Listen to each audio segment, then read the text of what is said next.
Hi, I'm Rev Myron. I'm a minister through Pathways of Light, and I've been a Course in Miracles student for 40 years. I decided to go through the text of A Course in Miracles this year, at least beginning it this year, asking Jesus for clarity as I read 2 or maybe 3 paragraphs at a time. Then I write from that clarity, and that's what I'm sharing with you today. So let's get started. We're looking at A Course in Miracles, Chapter 1, Section 3, Atonement and Miracles. And let's look first at paragraph 6. You respond to what you perceive, and as you perceive, so shall you behave. The Golden Rule asks you to do unto others as you would have them do unto you. This means that the perception of both must be accurate. The Golden Rule is a rule for appropriate behavior. You cannot behave appropriately unless you perceive correctly. Since you and your neighbor are equal members of one family, as you perceive both, so you will do to both. You should look out from the perception of your own holiness to the holiness of others. I used to wonder about the Golden Rule. Back in the day, before the Course, I would think about treating others like I treated myself, and I knew that could not be what Jesus had in mind. I had very low self-esteem and was depressed more than not. This led to a lot of self-destructive behavior. I didn't think that Jesus meant for me to treat others the way I treated myself or the way I thought I should be treated. Strangely enough, it never occurred to me that I should question how I felt about myself. My behavior toward myself seemed appropriate to me because of how badly I felt about myself. I behaved badly because I didn't think much of myself, and then I used the bad behavior to prove that I wasn't worth much. This circular thinking is very typical of the ego, but at the time, I didn't know anything about that. I did recognize that my behavior toward others was often inappropriate and that it was not kind and loving, but I didn't know what to do about it. I tried to be a good person, but often failed in my eyes to meet that goal. This just provided me with further proof that I was a bad person. At that time, I didn't know what I would perceive in others in the same way I perceived myself, and that I would behave according to those perceptions. Perhaps it was my innate desire to do better with the people in my life that opened my mind just a little so that some light could get in. When I was ready, A Course in Miracles showed up in my life and I embraced it. Looking back on it, I see that this full and immediate acceptance of the Course was a miracle. I didn't think of the desire to be a better person as a prayer, but of course it was. That prayer was answered through A Course in Miracles. My prayer was to be a better person, to treat others better, to be happier, and to behave better. And eventually, all of these prayers were answered. I learned that these ideals were not the ultimate goal, but were the effects of reaching that goal. As I embraced my holiness, I saw that all else was given to me. Considering the state of my mind when I started, the very idea that I could see myself as holy, the miracle of it all is absolutely amazing. The Golden Rule says that whatever I wish others would do to me, that is what I should do to them. If my mind is centered on ego, I will think very little of myself and will think I deserve very little from others. What I think is what I experience, so I will be as badly treated as I think I deserve.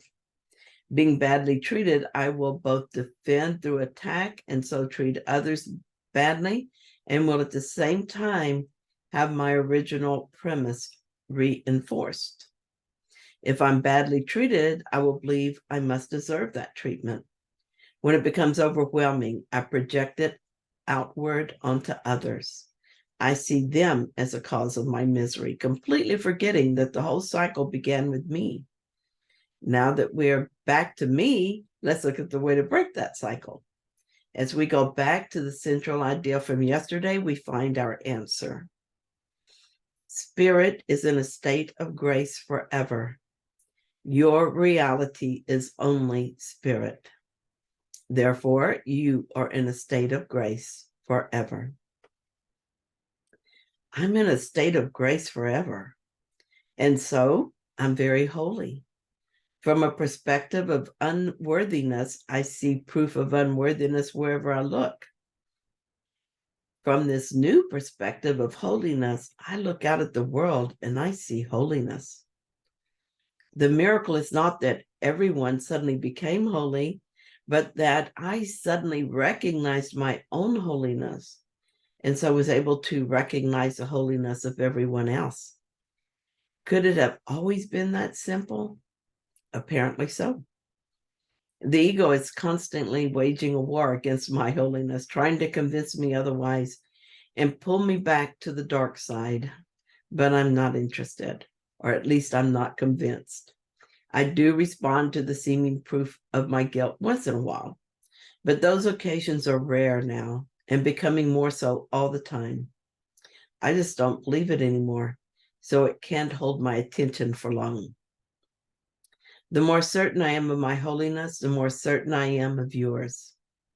Would I ever consider treating your holy self badly?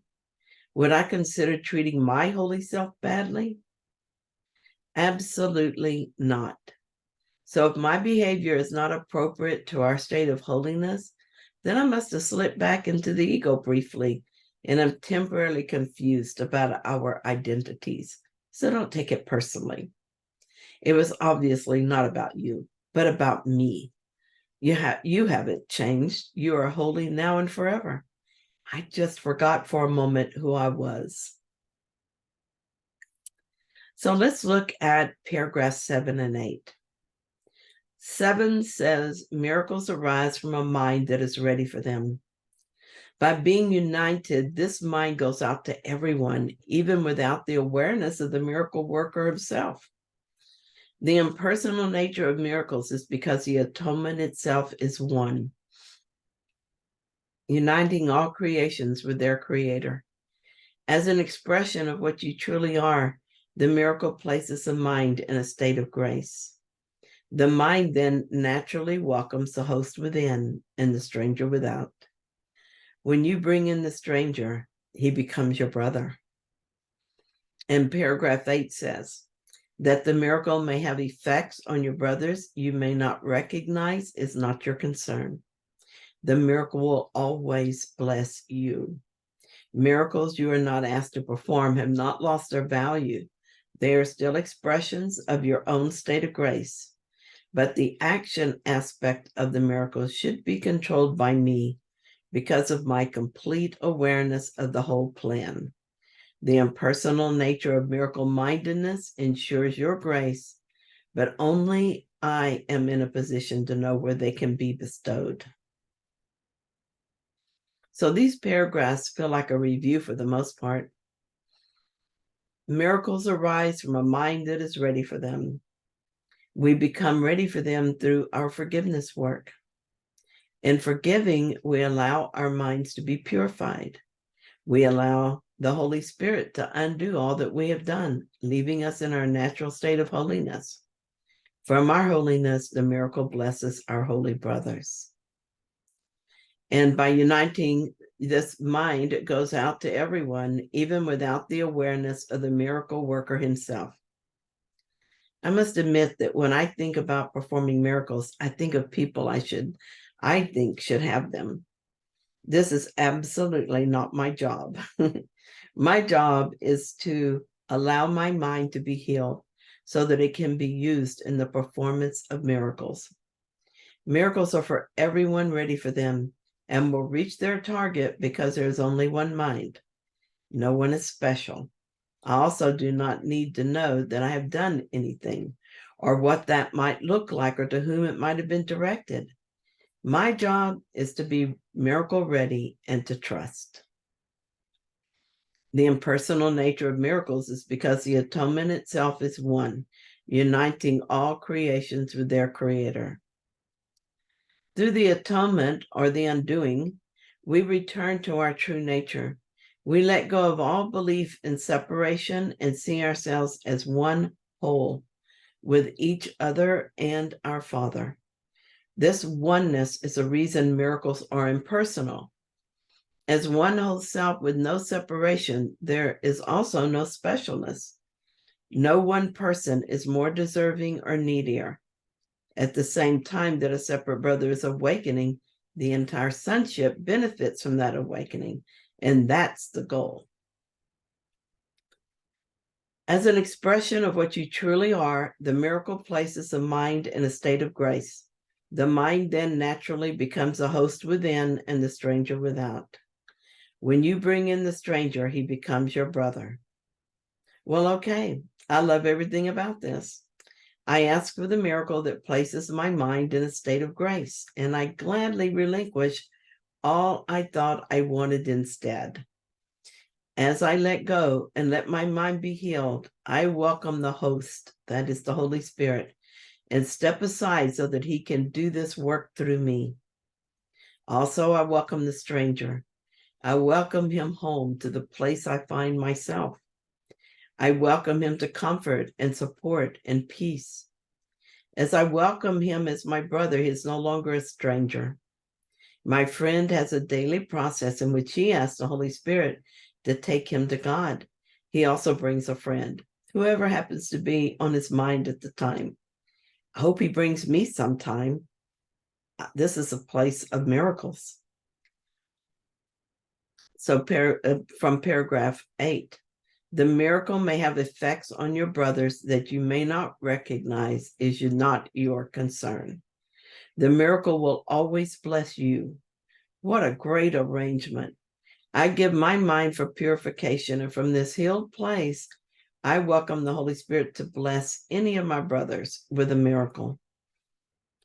I don't care who is chosen or why. No, do I care how the miracle is manifest. I don't need to see proof or care about proof. It couldn't get any easier than this, but it just got better. Whatever is done through me is a blessing to me. Miracles are not, you are not asked to perform, have not lost their value. They are still expressions of your own state of grace, but the action aspect of the miracle should be controlled by me because of my complete awareness of the whole plan. This impersonal nature of miracle mindedness ensures your grace, but only I am in a position to know where they can be bestowed. So now I know that I can perform miracles indiscriminately because a healed mind is in a state of grace, and so naturally expresses itself as love. And I also know why it's better to allow Jesus to be in charge of the action aspect of miracles. He knows the whole plan. He knows who is ready to accept the miracle and how one miracle links to the next. Another thought that occurs to me is that in allowing myself to be guided, I'm reinforcing the idea in my mind that miracles are impersonal. Actually, everything is impersonal. I know this is true, but as I become involved in the story of Myron, I tend to forget it. Thank you so much for joining me in this reading. I hope that you enjoyed it. If you found it helpful, then please like it. And if you haven't yet, please subscribe. And I'll be back tomorrow with another reading. See you then.